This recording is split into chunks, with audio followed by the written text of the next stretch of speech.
అభివృద్ధి చేసి చూపిస్తా 32వ వార్డు బీఆర్ఎస్ కౌన్సిలర్ అభ్యర్థి ఉమామహేశ్వరి అన్నారు.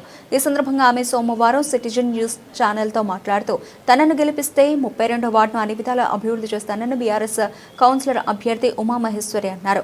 ఈ గల్లీలో పుట్టి పెరిగానని, కావున ఈ కాలనీలో ఉన్న సమస్యలన్నీ కూడా తనకు తెలుసని, కౌన్సిలర్గా గెలిపిస్తే కాలనీలో ఉన్న సమస్యలన్నీ కూడా పరిష్కరిస్తారన్నారు.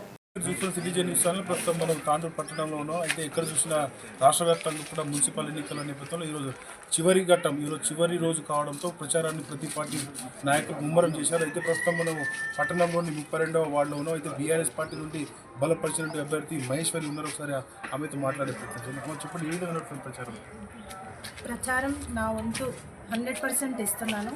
నాకు ప్రయారిటీ కానీ ప్రిఫరెన్స్ కానీ కూడా బాగానే ఇస్తున్నారు. మీకే చేస్తాం, మీకే ఓటేస్తామని.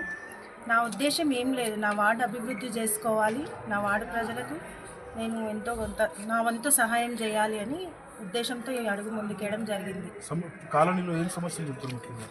మా కాలనీలో చాలా సమస్యలు ఉన్నాయి. నేను ఇదే గల్లీ పిల్లని, ఇదే గల్లీలో పుట్టి పెరిగిన కాబట్టి ప్రతి ఇంటికి డోర్ టు డోర్ వెళ్ళి వాళ్ళ సమస్యలు నేను తెలుసుకోవడం జరిగింది. చాలా వాళ్ళ హామీలు వాళ్ళకి ఏమిస్తున్నా అంటే వాళ్ళకి ఏమున్నా నేను చేసి పెడతాను. ఫంక్షన్స్ కానీ, మోరీ సమస్యలు కానీ, రోడ్డు కానీ, ఇలాంటివి, ఇంకా ముఖ్యంగా నీటి సమస్య చాలా ఉంది మాకు ఈ గల్లీలో. అందరు ముఖ్యంగా అదే కోరుకుంటున్నారు. నన్ను ఖచ్చితంగా అర్ధరాత్రి మీరు ఎప్పుడు వచ్చి నన్ను అడిగినా కూడా నేను మీకు అందుబాటులో ఉంటా, మీ పనులు చేస్తా. నన్ను మీ అక్కగా, చెల్లెలుగా, కూతురుగా భావించి నాతోని పనులు చేయించుకోండి. ఈరోజు నేను మీ ఇంటికి డోర్ టు డోర్ వచ్చి ఎట్లా ఓటు అడుగుతున్నాను ఇన్నిసార్లు వచ్చి, అన్నిసార్లు కూడా మీరు నాతోని మీ పనులు ఏమున్నా నాతో చేయించుకోండి అని చెప్పి చెప్తున్నాం. ఓకే అండి. అయితే ప్రస్తుతం ఆమె బీఆర్ఎస్ పార్టీ అభ్యర్థిగా మేము గెలిచిన తర్వాత కూడా ప్రజలకు చెప్తున్నటువంటి సమస్యలను